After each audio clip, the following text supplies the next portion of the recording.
Hello folks, welcome to Apex Hours. My name is Mitch Spano. Today we're going to be discussing pure unit testing in Apex.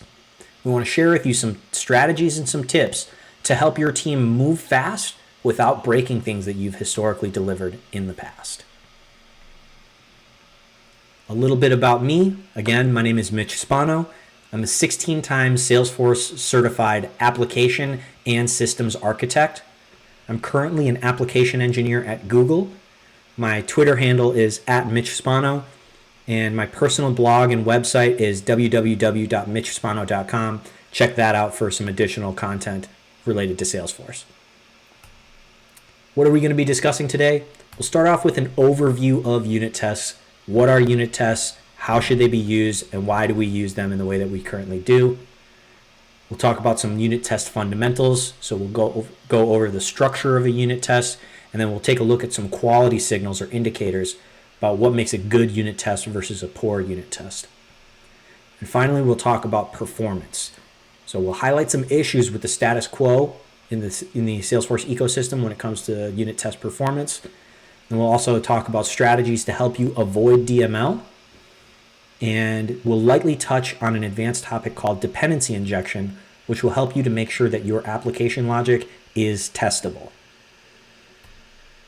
So, overview. What are unit tests? Before we can answer that question, we must first answer what is a unit. So a unit of software is the most fine-grained or atomic piece of software that could possibly be tested. And we can identify units within our application by taking a look at the interfaces and public methods that we have defined. And a unit test just validates that a unit is working correctly. So the idea is we'll create a public method, then we'll write a test to make sure that that public method works the right way. We're probably going to write a handful of tests just to make sure. Then as we continue to add more new features to the application and the application scope grows, we have this backlog of tests that we can run to make sure that the historically delivered functionality is working in the way in which we originally intended. How should tests be used? Tests should be executed whenever a change to the application is proposed. The reason why we do this is because unit tests provide an internal compass or a guiding light to make sure that the historical parts of the application are still functioning in the way in which we originally intended. And they also provide a self-documentation mechanism for all modifications made to the code base throughout the entire application's lifecycle. So if we take a look at the path to production, there are a few steps that we perform when we're talking about delivering things on Salesforce in a mature DevOps pipeline. So we would be utilizing a Git repository to store all of the configuration and code for our Salesforce environment. I'd build some new features, put them in a local branch of mine, and then create a pull request to merge those features into the rest of the application.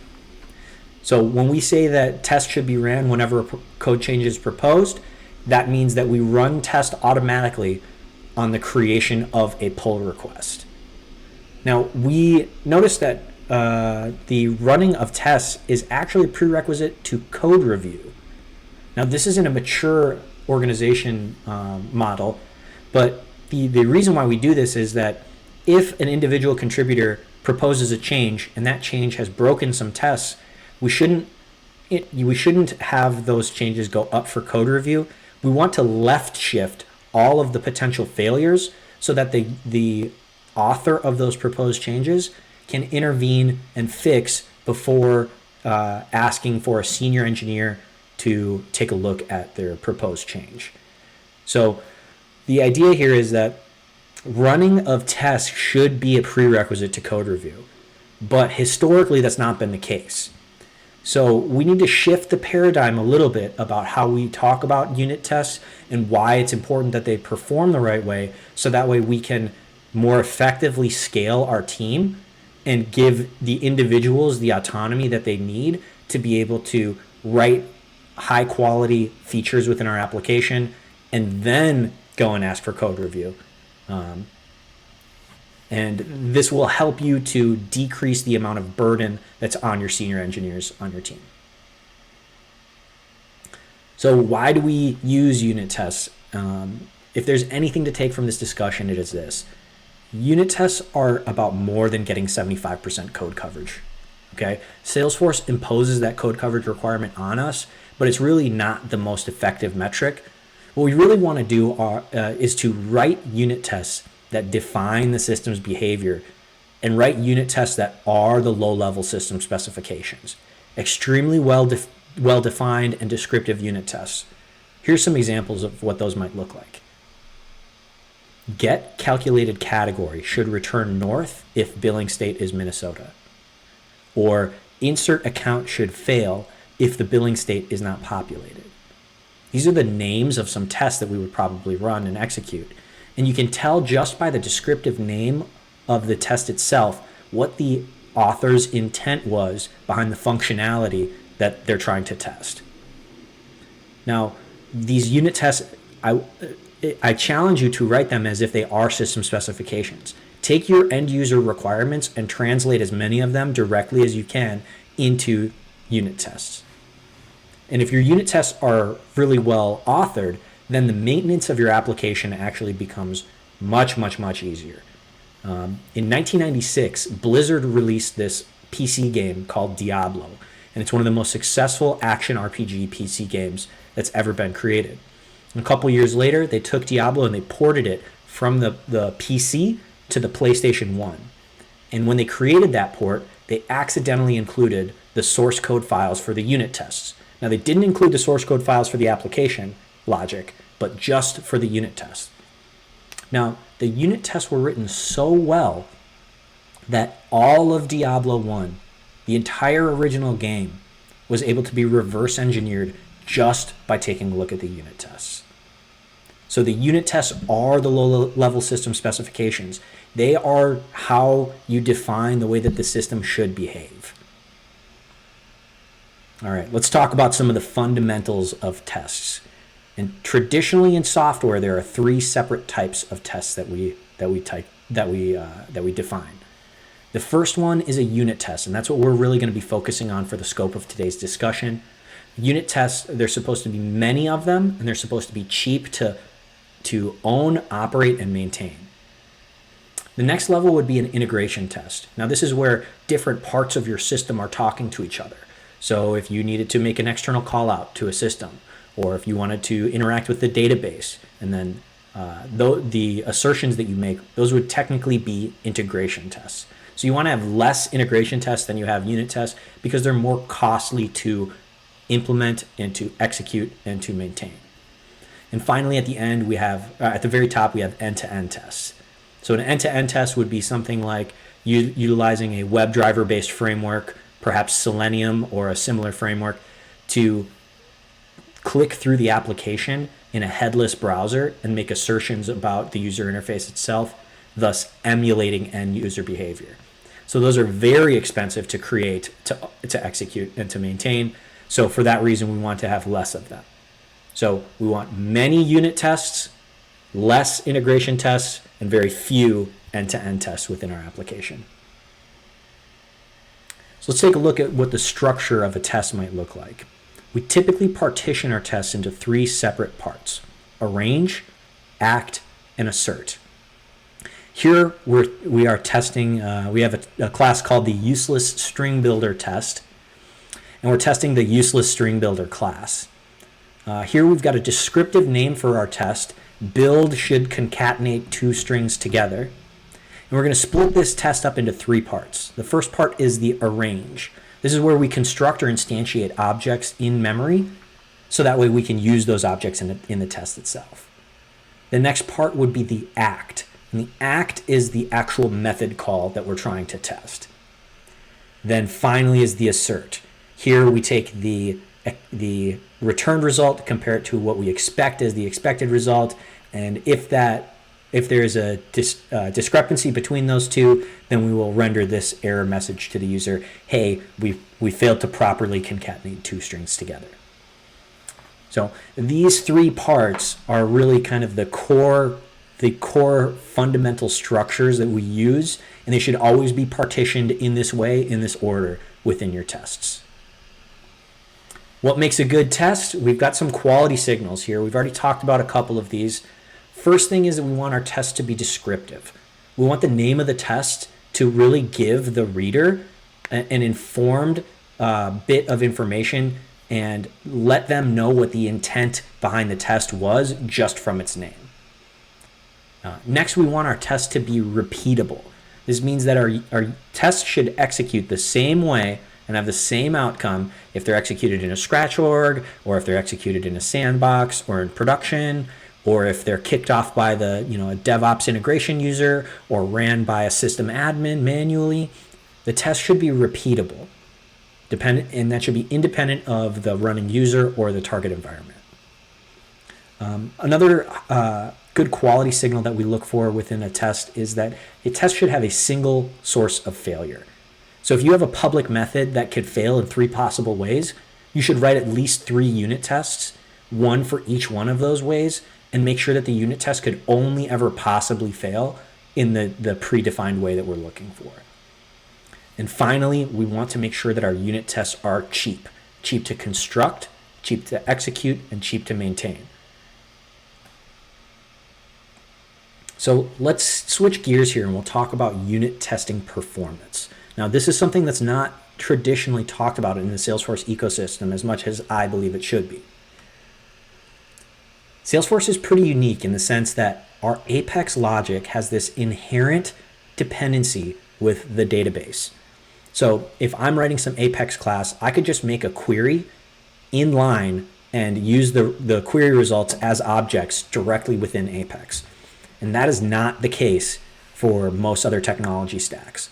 So if we were writing an application in Java or JavaScript or Python, whatever it may be, and we had a test that actually fetched information from the database, that would technically be an integration test. That's how it would be classified and executed in any other technology stack. But since we as Salesforce developers we're really used to this low friction, easy to use way to interact with the database, we sometimes forget that there's technically a difference between the integration test and the unit test. So here today, we want to show you guys some strategies to help you write a pure unit test that really doesn't involve interaction with the database. One example that we have here is a status quo example of how you might perform the arrange part of a test. So here, we need to have a case that has an ID in order to perform our test. So what we're doing is we're calculating the time before, we're inserting a case to give it a record ID, and then we're calculating the time after and printing out how many milliseconds it took. This takes 197 milliseconds in an empty scratch org. Okay, so in human times, that's really not so bad. That's 1/5 of a second. But what you need to realize is that this isn't an empty scratch org. So this is as fast as this will ever be. As your application grows and as you add more automation onto the case object via trigger or flow or whatever it may be, that case insertion time is going to go up. And it's going to go up and up and up as the application gets more complex. So this test that you had written that operated in, say, 250 milliseconds to begin with might take over a second in a year or two. So this insertion of the case is really where we can get ourselves into trouble because we're interacting with the database here. So one way for us to avoid this particular type of database interaction would be to use a fake record ID. Here we're doing a similar thing. We're calculating the current time and we're getting a case with an ID, but here we're actually not inserting the case. We're utilizing a method in a class that we have called the test utility to get a fake ID for the case's S-object type. So here we calculate the time before, calculate the time after, and print out how long it took. It only takes 2 milliseconds to perform this in-memory construction of a fake record ID and assign it to a case object in memory. And this 2 milliseconds, this is going to be constant. So this is going to be 2 milliseconds at the very beginning of a greenfield project. This is going to be 2 milliseconds 9 years later when 4 teams have came in and they've introduced a whole bunch of automation on the KSS object. This should stay constant throughout the entire application's lifecycle because all that we're doing is constructing these objects in memory. We're not interacting truly with the database. Let's take a look at this test utility class. It's pretty simple. What we have is this public method called getFakeID, and you pass in an SObject type, and it will generate for you a syntactically correct fake record ID for that given SObject type. So you could create a fake record ID for accounts, fake record ID for cases, a fake record ID for a custom object. Whatever you need in memory, you can use this testutility.getFakeID method to construct a syntactically correct fake record ID to be used and assigned to an object in memory while executing a test. So this is one effective mechanism for us to avoid interacting with the database, is to use a fake record ID. Now, there are other types of more complicated interactions with the database that you might make, and the rule of thumb here is that when in doubt, mock it out. So let's take a look at something that you might find in a normal Salesforce project. We've got this class called account controller, and then its corresponding test. So the account controller has this public method get calculated category, and then these private methods get account from ID, get category from account. So you can imagine chronologically, we're passing in the record ID here. We're going to use this then to fetch the account, and then we'll use this to fetch to construct or calculate the category from the given account. Then we have a test for it that says get calculated category should return north if billing state is Minnesota. This is that same example that we talked about earlier. Descriptive test. And if we take a look at how we would test this normally, it might look something like this. We would insert the record and then we would execute the test. So here we're arranging a new account controller in memory. We create a new account, then we insert that account so that it has an ID, and then we would calculate the category from the controller's get calculated category method for the test account's ID. Then we would take that returned category and say we assert that equals north, and if it doesn't, then we'll say the category is supposed to be north if the billing state is Minnesota. Now, this is a fine quality test. It's descriptive. It follows the arrange, act, assert protocol for defining and partitioning the steps that are within the test itself. However, we're interacting with the database right here. So this is not a pure unit test because it does not have a single source of failure. So let's just say, what if this account tripped up a validation rule? Then the insert account part of this test would fail, causing the get calculated a category should return north if billing state is Minnesota test to fail, and that would have absolutely nothing to do with the calculation of the category. So because it doesn't have a single source of failure, it's not a pure unit test. This is a system integration test. This is a finely written system integration test, but categorically it's different than a unit test. So if we want to be able to test this logic, how are we going to be able to do that? Because the controller must query for some underlying records. We have a strategy that will help you to do that, and that strategy is called utilizing a virtual selector. So here we've got that same class diagram, but we've introduced this new inner class, a private virtual inner class called selector for the account controller. And it's got a method that'll get the account from the ID that you pass to it. We keep a private test visible instance of that selector here within the account controller. And then we can use that to execute our queries. Now within the test, we introduce this additional class called fake selector. And fake selector extends the account controller's selector, and then we override the get account from ID method. So what does this look like in code? Well, let's take a look at the account controller itself. So you can see that this get account from ID method would utilize that instance of a selector and call its get account from ID method. Then you might do some other things like, hey, if we didn't find an account, maybe we'll throw an exception and then we'll return the first one that we found. here's what that virtual selector class looks like. It's a test visible private inner class that's called selector. And it's got this method that says get account from ID, and it will return this query result. The rule of thumb for these selector classes is you segregate the queries into the selector, and each method for the selector should just execute a query and do nothing else. So when we do this, then we can, and it comes time to test what this looks like, we can use a fake selector. And we'll see that it extends the account controller's selector. And we have a private instance variable called the accounts. And what we do here is we override the behavior of getAccountFromID method to return that instance. Then we also allow the fake selector to accept a list of accounts at construction. So this is dependency injection. What we're doing is we're saying, hey, the account controller depends upon the existence of an account, of a different object, namely the account. And traditionally, we would have to utilize the database to fetch that account object in memory.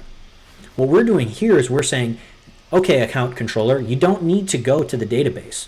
We will provide the query result for you, and then you can utilize that in your test. So when we utilize a fake selector, our test looks something like this. Again, get calculated category should return north if the billing state is Minnesota. We instantiate an account controller. Here we have a mocked account that has a fake record ID, and then we override the selector in the controller that we're trying to test with a fake selector that's going to return a list that contains that mocked account. Then we will have that controller call getCalculatedCategory from the mocked account's ID and assert that the response is north. Now, this is a pure unit test. There's no interaction with the database.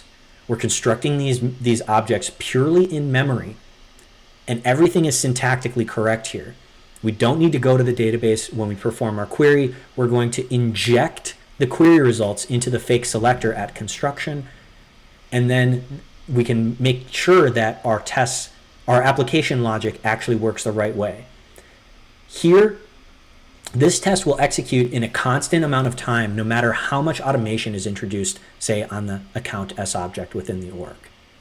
This is a pure unit test.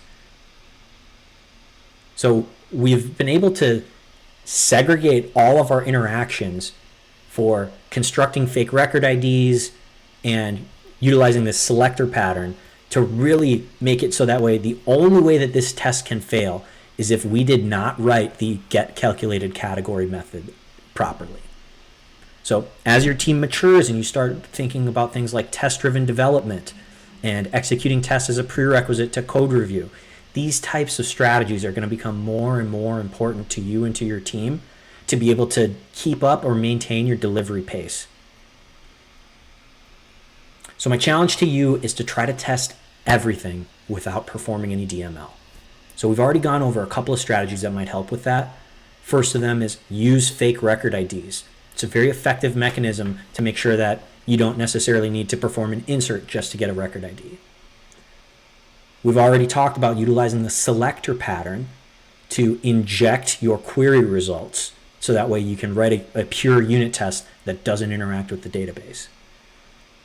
My challenge to you, some things we haven't talked about in this talk, but they are possible on the Salesforce platform, is to try to write a test utility method that will allow you to set read-only field values. So imagine that your application logic depends upon a formula field or a roll-up summary field. Historically, we would need to insert the records to be able to calculate the roll-up or perform the formula's execution and make sure that we have that correct value in memory. My challenge to you is try to write a test utility method that will allow you to set those read-only fields during a test so that way you can avoid interacting with the database during that particular time. Another thing you might want to do is try to write a test utility method that will allow you to set parent-child relationships. So if we needed to query for accounts that had child contacts, within a subquery, historically we need to insert the parent account and then insert the child contacts, make the query, and then and only then do we have the account with .contacts relationship populated. My challenge to you is try to write a test utility method that will allow you to, in memory, populate those child relationships, so that way you can write a pure unit test and avoid hitting the database. And the final thing that I'm going to recommend as a challenge would be to implement a mock DML class. So similar to the selector, how we inject the query results, try to write a mock DML class that will allow you to inject the database.save results for your update calls or your insert calls, or database.upsert results, for example, for your upsert calls. So that way you can mock what the database returns to you during those DML operations. So there's a lot of room for improvement for this, but the idea is we want to segregate the testing of our application logic, so that way we don't need to interact with the database at all. We can write pure unit tests that execute extremely fast, and then we can safely run those unit tests as a prerequisite before we even perform code review, in a way that doesn't inhibit our team's ability to deliver rapidly on the Salesforce platform. And with that, I'd like to say thank you for attending today's talk. I'm really excited to share this topic. I think that there's a whole lot of best practices yet to be discovered about pure unit testing on the Salesforce platform. I also want to say thank you to the Apex Hours family for having me as a guest on this again. Very much appreciated. Again, my name is Mitch Spano. I'm an application engineer at Google. You can find me on Twitter at Mitch Spano. You can check out my personal webpage, www.mitchspano.com. Find me on LinkedIn. Find me on GitHub. If there's something that you have questions about regarding this presentation, or if you have some additional tips and tricks to help avoiding interacting with the database during pure unit test execution, I'd love to hear it. Thank you. I hope you reach out, and I hope you have a wonderful day. Thank you so much.